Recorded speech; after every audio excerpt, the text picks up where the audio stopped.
তো হ্যালো প্রকৃতিপ্রেমীরা, আশা করি আপনারা সবাই ভালো আছেন। তো আজকে আমরা চলে এসেছি বান্দরবন এবং পুরোপুরি উপভোগ করছি পাহাড়ের সৌন্দর্য।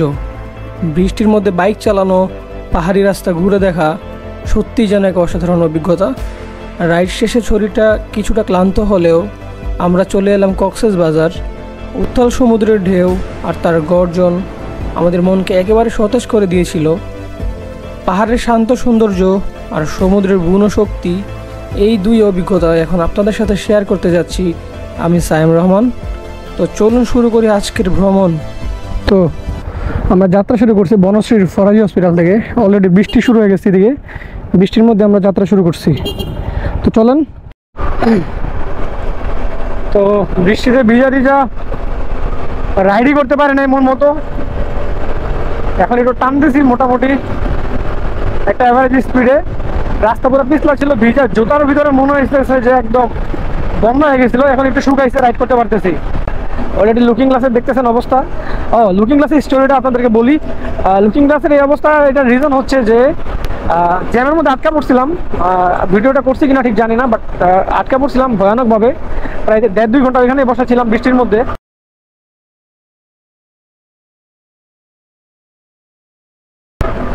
কোনো রকম ফাঁক ফোঁকা এই লুকিং গ্লাসটা গোটায় বের হয়ে যাওয়ার চেষ্টা করতে করতে মনে করেন যে এটার প্যাচটা ছুটে গেছে। তো এখন আসছি কোটবাড়ি বিশ্ব রোড। বৃষ্টির কারণে ঠিকমতো টাইমলি রাইড হচ্ছে না। বৃষ্টিতে ভিজা ভিজা অবস্থা, খাইলে একটু ঘুরাও লাগছে, ঘুম লাগতেছিল। তো খাওয়ার একটা ব্রেক নিচ্ছি। তো এই হচ্ছে রিয়াদ ভাই, আলিফ ভাই। তো খাওয়া দাওয়া করবো এখানে, বেশি কিছু বলতে চাই না। খাওয়া দাওয়ার পর আবার রাইড দিব। তো এখন আছি কোটবাড়ি, খাওয়া দাওয়া শেষ। এখন 5-10 মিনিট থাকবো এখানে, দেন 5-10 মিনিট পরে আবার চলে যাবো হচ্ছে বান্দরবনের উদ্দেশ্যে। আবার 100 থেকে 110 কিলো রাইড করার পর একটা ব্রেক দেওয়ার ইচ্ছা আছে।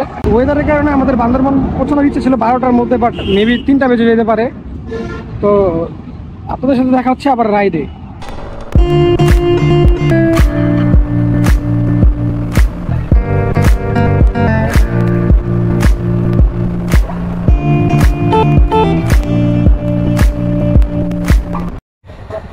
তো অনেকক্ষণ রাইড করার পর আমরা চলে আসছি সীতাকুণ্ড মডেল থানা, চট্টগ্রাম। এখন ভাইজিৎ লিঙ্ক হয়ে আমরা যাব আমাদের ডেস্টিনেশনে। তো ভাইজিৎ লিঙ্ক রোডে চলে এসেছি। দেখেন guys, what a view, what a view.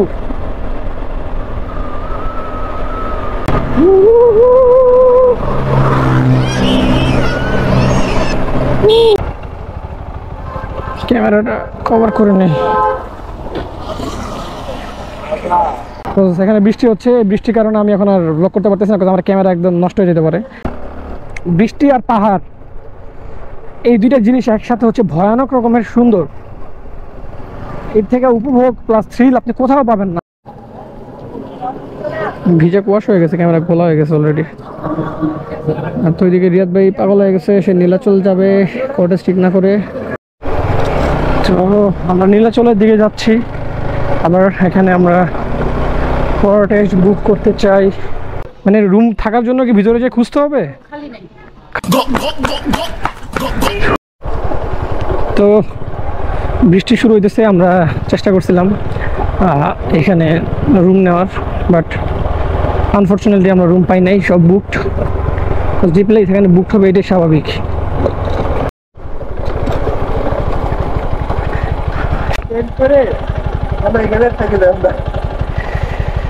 তো হচ্ছে এখন আমরা রিসর্ট খুঁজতে খুঁজতে চলে আসছি হচ্ছে রিভার, নামটা কি জানি যাবে, রিভার ভিউ রিসর্ট। তো একটা রিসর্ট খুঁজে পাইছি, এসি পাইছি খুবই রিজনেবল একটা প্রাইসে। তবে হচ্ছে রিসর্ট পাইছি, খুবই টায়ার্ড, ঘুমাই যাবো কিছুক্ষণের মধ্যে। কিন্তু তার থেকে একটা বেস্ট ইন্টারেস্টিং জিনিস পাইছি, সেটা হচ্ছে যে আমরা যখন রাতের খাবার খাইতে গেছি তখন একটা স্পেশাল জিনিস পেয়েছি। এটা হচ্ছে পাহাড়ি ডোমর। এই যে পাহাড়ি ডোমর, এটা টেস্ট লাগছে অসাধারণ, মানে 3টা ফলের মিক্স পুরো। তো কালকে সকালবেলা আমরা নিউজ পাইছি যে এখানে নাকি পাহাড়ে অনেক রকম ফল ফলাদি পাওয়া যায়, সেগুলো আমরা খুঁজবো। একটা কথা হচ্ছে ইম্পর্টেন্ট রিয়াদের ব্যাপারে, সেটা হচ্ছে সে বৃষ্টিতে এই যে রাইড করে তার কি নাকি সাদা হয়ে গেছে। তো যাই হোক, এটা আমি পরে দিয়ে দিব না, সাইডে আপনারা দেখতে পারবেন। তো আমাদের এইখানে পিছনে আসছে হচ্ছে সাঙ্গু নদী, যেটার জন্য এটার নাম হয়েছে রিভার রিসর্ট। এই যে ফল অনেক টেস্টি, অনেক টেস্টি একটা ফল। ওটা খাবার ইয়ার। তো যাই হোক, হাসতে তো সবাই আসলে আতা মরা, ঘুমায় চমায়, মানে সকালবেলা কিছুই করতে পারবো না। এখন পর্যন্ত কোনো ভিউ নিতে পারি না, ছবি তুলতে পারি নাই। তো সবাই সবার মতো থাকেন, আমরা ঘুমাই। তো আমরা সবাই রেডি হয়ে গেছি, এই যে রিয়াদ ব্যাগ গাড়ি নিয়ে রেডি। ভাই আলিফ ভাই কি খবর, রেডি? আমি রেডি, থিওরি রেডি। আমরা সবাই রেডি হয়ে গেছি, এখন আমরা চেক আউট করে বের হয়ে যাবো। হালকা পাতলা নাস্তা করে নীলাচলে যাবো, দেন নীলাচল থেকে আমরা যাবো থানচির পথে। এই লোকটা বলা হয়েছে, রিয়াদ ভাই এই লোকটা বারবার বলছে যে ভাই রেনকোট নিয়ে এসো পাহাড়ে যাবো, বাট এই লোকের রেনকোট আমরা বৃষ্টিতে ভিজবো। বৃষ্টি তার এমন ভিজাইছে পলিথিনে রাস্তায় নিতেছে। ও एक नंबर तुझे कमर चल शेकी शेकी है कितनी सुंदर।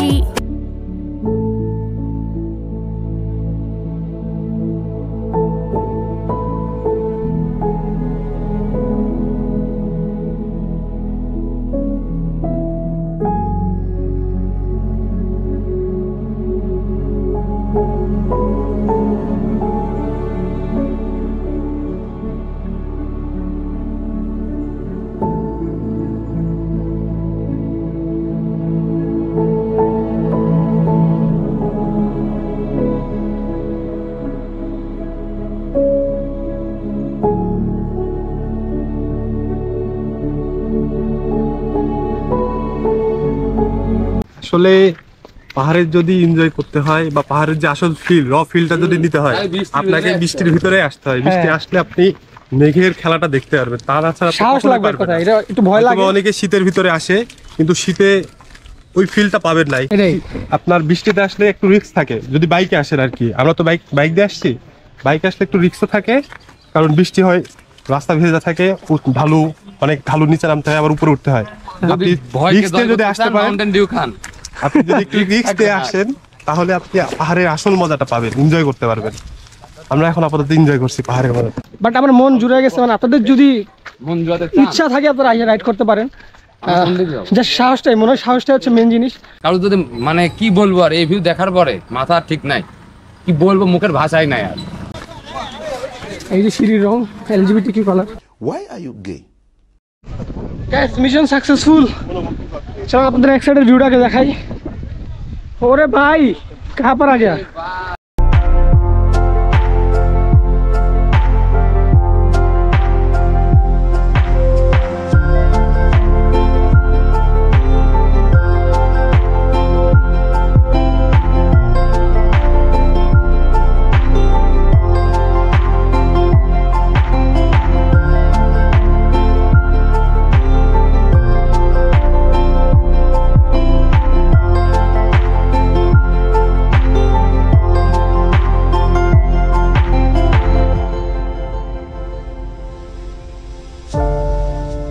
এখানে এসে সুন্দর সুন্দর দেয়ালে খোদাই করা টেম্পলের মতো করে বানানো, এটা মেবি পাহাড়িদের ঐতিহ্য। আর অপোজিটে এরকম সুন্দর একটা ভিউ।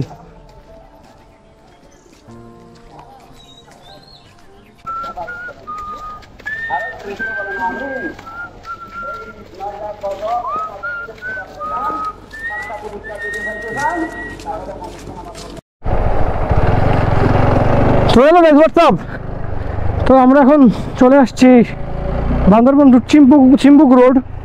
তো চিম্বুক থেকে আমরা যাবো থানচি। তো এই যে পাহাড়ে আঁকা বাঁকা রাস্তা চিম্বুকের, কয়েকটা লোয়ার ব্রিজও দেখতে পাইছি। ও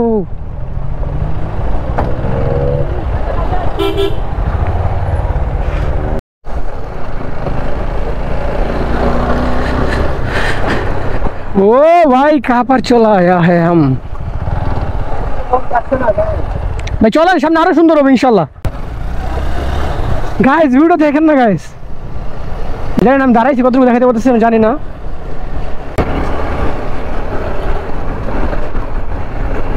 নরালি বচ গলিপাড়া 30 কিলোমিটার। তো আমরা এদিক দিয়ে হয়ে থানচি হয়ে মিরিঞ্জা দিয়ে বেরিয়ে যাবো, সেটা হচ্ছে আমাদের প্ল্যান। সামনে বৃষ্টি হচ্ছে, তাই কুয়াশাময় হয়ে গিয়েছি অলরেডি। চলে আসলাম নীলগিরি, এই যে ওয়েলকাম টু নীলগিরি হিল। তো চলেন উপরে যাই।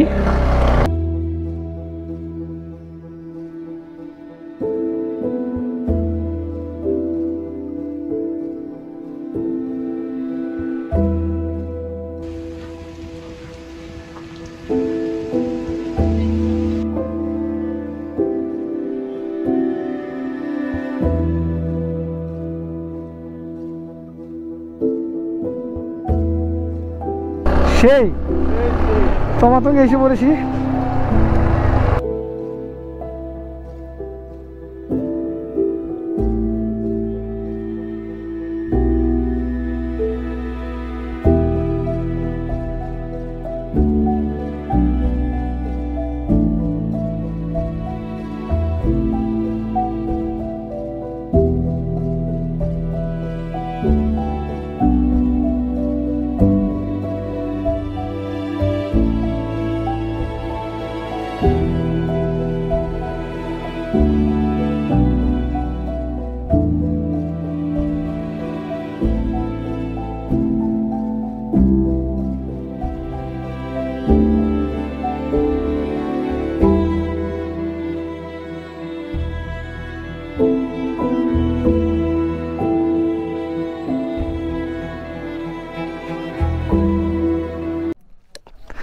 এতদিন পর্যন্ত সবসময় এই জায়গাটা জাস্ট এই ক্যামেরাতে দেখতাম, এখন নিজে দেখতেছি ভাই।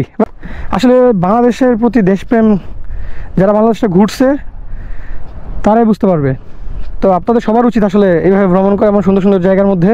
আমার রিয়াকশন কীভাবে এক্সপ্লেনেশন দিব সেটা আমি বুঝতে পারতেছি না। এটাই নাকি মায়ানমারের রোড, এটা হচ্ছে তাজিংডং, এই পাহাড়টা তাজিংডং। আর এই সাইডে যদি দেখাই এদিকে হচ্ছে আপনার কিউরাডং পাহাড়টা। আর আমরা যদি এখন এদিকে ঘুরে ঠিক এই যে এদিকে দেখাই, ওই যে ওইটা হচ্ছে ডিম পাহাড়। তো গাইস আমাদের তমাতঙ্গি তাজিংডং কিউরাডং পাহাড় দেখা শেষ। তো আমরা এখন হোটেলের পথে ব্যাক করব। যদি পৃথিবীতে রূপকথার কোনো জায়গা থাকে তবে সেটা বান্দরবনের এই পাহাড়গুলো। প্রতিটা পাহাড় যেন মেঘের সঙ্গে লুকোচুরি খেলছে, আর সেই সৌন্দর্যে হারিয়ে যাওয়া ছাড়া আর উপায় নেই। কিন্তু সময় খুব দ্রুত যেন কেটে গেল, তাই ঠিক করলাম এবার রওনা হব কক্সবাজারের পথে। আর কক্সবাজার যাওয়ার পথে চোখে পড়লো আরও এক বিস্ময়, ডিম পাহাড়। চলুন আগে দেখে নেই বান্দরবনের সেই অপূর্ব ডিম পাহাড়ের রাস্তা। দেখেন রাস্তাটা যেমন ঝর্ণার মতো হয়ে গেছে, পানি পড়তেছে বেয়ে বেয়ে, দেখেন সে লাগতেছে।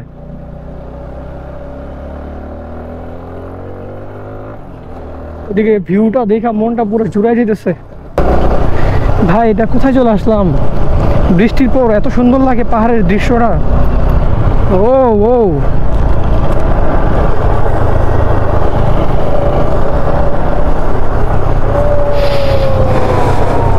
রাস্তায় পাতাগুলো পড়া, ওইদিকে মেঘগুলো দেখা যাচ্ছে সব।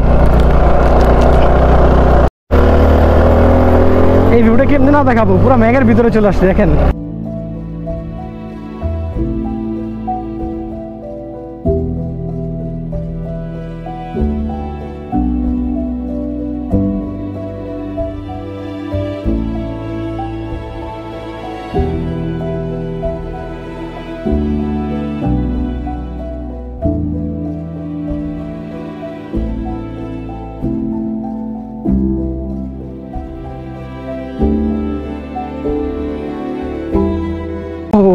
দেখেন না গাইস, আলাদা নিয়ে ভিউগুলো দেখার মজা আলাদা।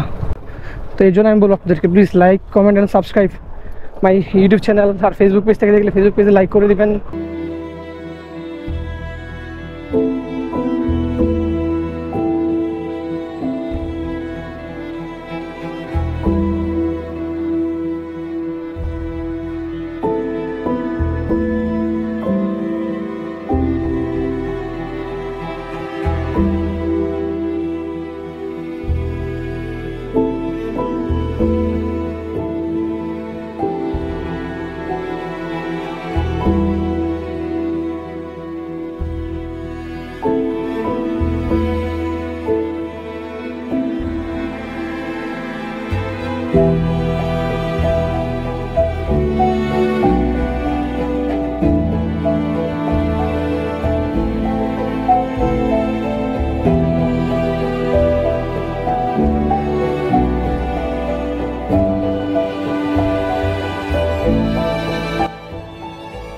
ডিম পাহাড়ের এই মনোমুগ্ধকর দৃশ্য দেখে আমাদের মনে হচ্ছিল বারবার যেন এখানে থেকেই যাই, বাট তৎক্ষণাৎ আমাদের মনে পড়ে যায় যে আমাদেরকে যেতেই হবে। তো পাহাড় থেকে নামার সময় ইচ্ছা ছিল মিরিঞ্জা হয়ে আমরা লামাতে একদিন স্টে করে চলে যাব কক্সবাজার, বাট সময়ের খুবই স্বল্পতার কারণে মিরিঞ্জা আমাদের দেখে যাওয়ার ইচ্ছা ছিল, কিন্তু মিরিঞ্জাতে আমাদের বাইকের কিছু সমস্যার কারণে আমরা সেখানে হোল্ড করতে পারিনি। তো আমরা এখন আসছি চকরিয়া থেকে 3 কিলোমিটার দূরে। বাইকের মিরিঞ্জা ভ্যালির মধ্যে হয়ে গেছে একটা ভয়াবহ কাহিনী, ভয়াবহ না মানে একটা অনাকাঙ্ক্ষিত ঘটনা। সাডেন করে আমার সামনের ব্রেক প্যাড একদম শেষ হয়ে গেছে, লোহায় ব্রেক ধরতেছিল, আমি খেয়ালই করি নাই। আর পিছনের ব্রেক প্যাডটার পিছনে ব্রেক প্যাড না চেন স্পকেটটা খটখট সাউন্ড করতেছিল, ভাবছিল ভেঙে গেছে কিনা দাঁত। তো কোনো রকম মিরিঞ্জা ভ্যালিতে থামি নেই, আস্তে আস্তে চালা এসে পড়ছি। অবশেষে আমরা রাতে পৌঁছালাম কক্সবাজারে, কিন্তু ক্লান্তির কারণে সেই মুহূর্তটা ক্যামেরায় ঠিকভাবে ধরতে পারিনি। রাতে আমরা চলে গেলাম সমুদ্রের পাশে।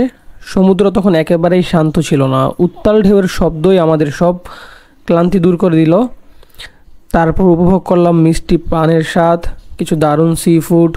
পরের দিন সকালে হঠাৎ ভারী বৃষ্টিপাত শুরু হলো, তবুও আমরা ঠিক করলাম যে মেরিন ড্রাইভে যাব, কজ আজকেই ছিল আমাদের কক্সবাজারের শেষ দিন। যদিও রাস্তার অবস্থা ছিল একেবারে ভয়াবহ। তো চলুন দেখা যাক তার পরের অংশ। আমরা হোটেলে ছিলাম, আগের দিন এসে কক্সবাজার পৌঁছে গেছি অলরেডি। আমরা আবার রিক্রিয়েট করতেছি, ওই যে দূরে সমুদ্র দেখা যেতেছে, দেখেন, জানি না ক্যামেরায় কতটুকু দেখা যেতেছে, বাট আমার এখান থেকে দেখা যেতেছে দূরে সমুদ্র। তো আজকে অনেক বেশি জলোচ্ছ্বাস।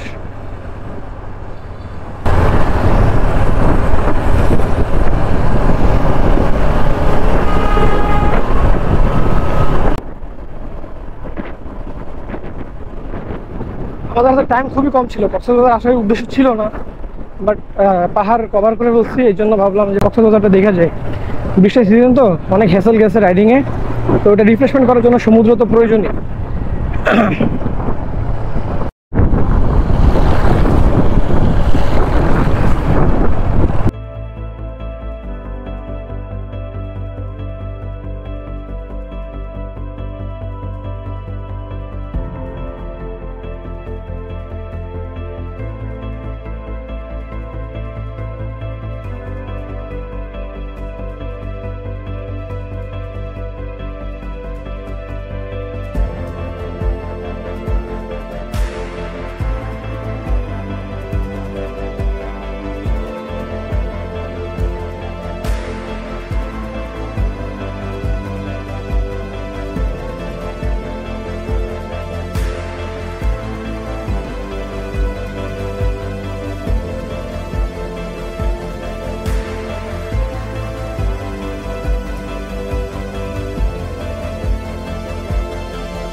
বান্দরবনের পাহাড় আর কক্সবাজারের সমুদ্র দুটো একেবারেই ভিন্ন জগৎ, কিন্তু দুটোই সমান এবং অসাধারণ।